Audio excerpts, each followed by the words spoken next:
السلام علیکم ورحمۃ اللہ وبرکاتہ۔ بسم اللہ الرحمن الرحیم۔ بنی اسرائیل میں ایک عورت تھی جو بہت ہی بد کردار تھی۔ اللہ تعالیٰ نے اسے حسن و جمال خوب دیا تھا اور وہ بدکار بھی انتہا درجے کی تھی۔ پوری بستی کے ساتھ اس کے ناجائز تعلقات تھے۔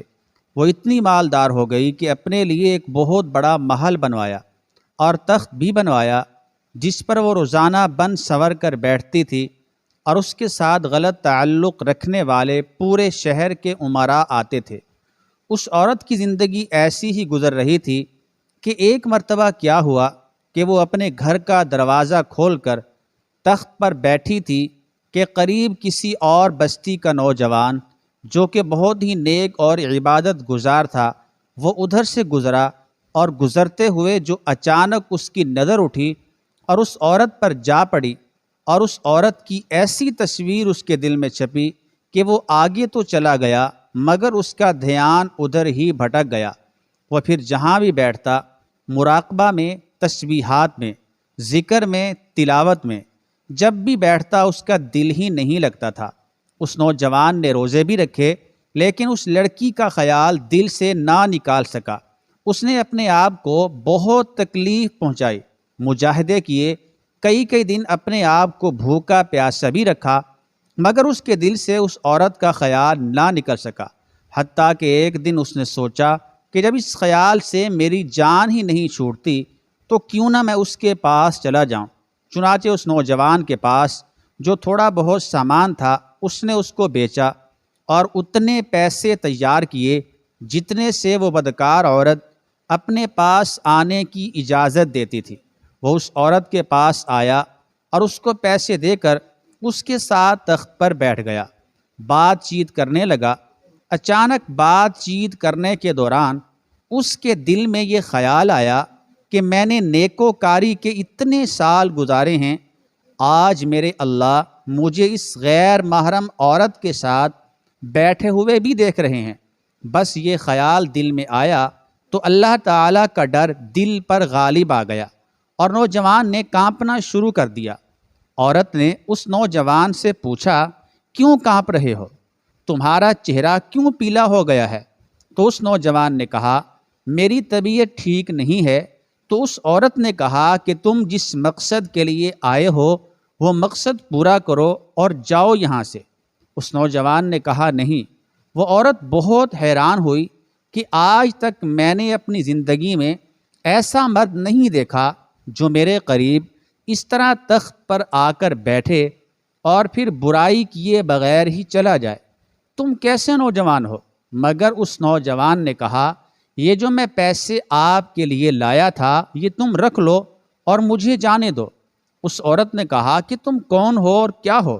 اس نوجوان نے بتایا کہ میرا نام فلاں ہے اور فلاں بستی کا رہنے والا ہوں، اور میرے دل میں یہ خیال آ رہا ہے کہ میں نے اتنی عمر مصلی پر بیٹھ کر گزار دی ہے، آج میرے اللہ مجھے تیرے ساتھ بیٹھے ہوئے بھی دیکھ رہے ہیں۔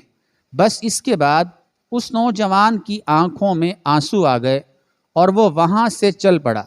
اس نوجوان کے جانے کے بعد جو تھوڑی دیر کی صحبت ساتھ بیٹھنے کی اس عورت کو ملی تھی، اس کی برکت سے اس عورت کے دل میں یہ خیال آیا کہ یہ کنوارا نوجوان اتنا اللہ تعالیٰ سے ڈرتا ہے جب کہ اس نے گناہ بھی نہیں کیا، اور میں تو سارا دن اور ساری رات گناہ کرتی رہتی ہوں، میں تو خدا سے ڈرتی بھی نہیں۔ اس کے دل میں شرمندگی پیدا ہوئی، کروں تو کیا کروں؟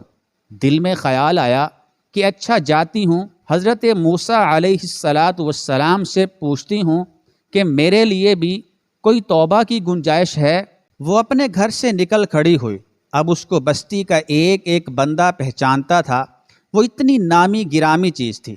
وہ چلی اور جا کر حضرت موسیٰ علیہ السلام کو دیکھا تو وہ اس وقت بنی اسرائیل کے لوگوں کو نصیحت فرما رہے تھے۔ اس نے کسی آدمی کے ذریعے پیغام بھیجا کہ حضرت موسیٰ علیہ السلام سے جا کر کہو کہ میں ان سے ملنا چاہتی ہوں۔ اس خدا کے بندے نے سیدھا جا کر سب کے سامنے کہہ دیا کہ حضرت آپ سے فلاں عورت ملنے آئی ہے۔ جب حضرت موسیٰ علیہ السلام نے اس کا نام سنا تو بہت جلال آیا کہ لوگ کیا سوچتے ہوں گے، کہ ایسی عورت ان سے کیوں ملنے آئی ہے، ان کا کیا تعلق ہے اس سے۔ حضرت موسیٰ علیہ السلام نے غصے میں کہہ دیا کہ چلی جا یہاں سے، میں نہیں تجھ سے مل سکتا۔ اس بے وقوف نے آ کر کہا میں نے بات کہی تو وہ بہت خفا ہو گئے ہیں اور تم سے ملنا نہیں چاہتے۔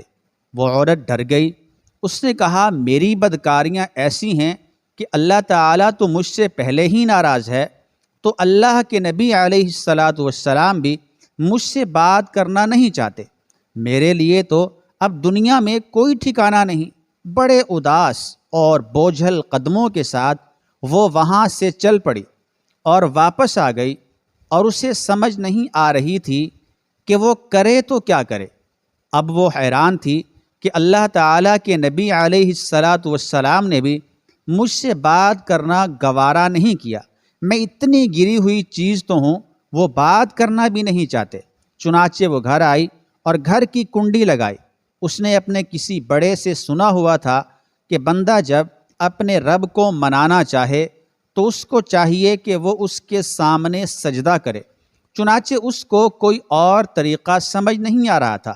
گھر کی کنڈی لگا کر ایک جگہ اس نے مصلی بچھایا اور اللہ تعالیٰ کے سامنے سجدہ کیا۔ اسے پوری دنیا میں کوئی اور نجات کا راستہ نظر نہیں آ رہا تھا۔ پھر اللہ کی شان دیکھیے، اس نے ساری رات عبادت میں گزاری۔ اگلے دن اس کے دل میں خیال آیا کہ میں عورت ذات ہوں، اکیلی اس مکان میں نہیں رہ سکتی، ایک میری خادمہ ہے، تو میں اگر نیت بھی کر لوں تو جتنے لوگوں نے میرے ساتھ بدکاریاں کی ہیں وہ مجھے یہاں نہیں رہنے دیں گے، تو بہتر تو یہ ہے کہ میں اس جگہ کو چھوڑ کر یہاں سے چلی جاؤں۔ اس عورت نے فیصلہ کر لیا کہ میں یہاں سے چلی جاتی ہوں، اس جگہ کو چھوڑ دیتی ہوں۔ اس نے اپنے آپ کو ایک سادہ کپڑے میں لپیٹا تاکہ کوئی کپڑوں اور حسن و جمال کو نہ دیکھ سکے کہ یہ کون جا رہی ہے۔ پھر اس نے سوچا عورت ذات ہوں، کہاں جاؤں گی؟ دل میں خیال آیا کہ وہ جو نوجوان آیا تھا جس کے دل میں اللہ پاک کا اتنا خوف تھا کہ وہ اللہ کے ڈر سے کانپ رہا تھا، کیوں نہ میں اس نیک بندے کے پاس چلی جاؤں، اس کی خادمہ بن کر رہ جاؤں، ممکن ہے کہ وہ مجھے نکاح میں ہی قبول کر لے۔ اور اس بستی کی طرف چل پڑی۔ چنانچہ ڈھونڈتی ہوئی، تلاش کرتی ہوئی اس بستی میں اس کے گھر پہنچی اور گھر والوں سے کہا کہ میں فلاں بندے سے ملنے کے لیے آئی ہوں۔ تو اس کے گھر والوں نے کہا کہ اس کے ذکر اور عبادت کا معمول ہے اور وہ کمرے سے اتنے بجے نکلتا ہے، تم ایسا کرو انتظار کر لو، ذرا ٹھہر جاؤ۔ چنانچہ اس نے کہا میں انتظار کر لیتی ہوں۔ وہ انتظار میں بیٹھ گئی۔ جب انتظار کرنے بیٹھی ہوئی تھی تو اچانک اس نوجوان نے دروازہ کھولا۔ اس کی نظر اس عورت پر پڑی، یہ سامنے بیٹھی ہوئی تھی۔ جب نوجوان نے عورت کا چہرہ دیکھا تو اس نوجوان کو اپنا وہ وقت یاد آ گیا جب میں اپنے مصلی کو چھوڑ کر اس کے تخت پر جا بیٹھا تھا۔ اس نوجوان کے دل پر خوف طاری ہو گیا کہ کہیں یہ میرا ایمان خراب کرنے تو نہیں آ گئی۔ میں نے تو اتنی مشکل سے اس کا تصور ذہن سے نکالا تھا۔ پھر نوجوان پر اتنا خوف خدا طاری ہوا کہ وہ وہیں پر گر پڑا اور اس کی جان ہی چلی گئی۔ اب اس کی وفات پر گھر والے بھی رنجیدہ اور اس عورت کو بھی بہت غم تھا۔ خیر 3 دن کے بعد اس عورت نے اس کے گھر والوں کو بتایا کہ میں تو اس نیت سے اور اس ارادے سے آئی تھی۔ انہوں نے کہا اب تو وہ اس دنیا سے چلا گیا، اس کا ایک بھائی ہے، اگر وہ تمہارے ساتھ نکاح کر لے تو تم اس کے ساتھ نکاح کر لو گی؟ اس عورت نے کہا ہاں ٹھیک ہے۔ جب اس کے بھائی سے پتہ کیا تو اس نے کہا ٹھیک ہے، اگر پہلے یہ ایسی عورت رہی ہے اور اب توبہ کی نیت کر چکی ہے، گناہوں سے تائب ہو چکی ہے، تو میں اس کو اپنے نکاح میں قبول کر لوں گا۔ چنانچہ اس عورت کا اس کے بھائی کے ساتھ نکاح ہو گیا اور اس عورت کو اللہ پاک نے 7 بیٹے عطا فرمائے اور 7 بیٹے بنی اسرائیل کے اولیاء میں سے گزرے ہیں۔ ایسی بدکار عورت بھی اگر توبہ کر لے تو اللہ تعالیٰ اسے بھی نواز دیتے ہیں۔ اللہ تعالیٰ ہم سب کو عمل کرنے کی توفیق عطا فرمائے۔ جتنے بھی مسلمان بیمار ہیں اللہ تعالیٰ ان کو صحت یابی عطا فرمائے، جتنے بھی پریشان حال ہیں اللہ تعالیٰ ان کی پریشانیوں کو دور فرمائے، اللہ تعالیٰ سیلاب زدگان کی مدد فرمائے۔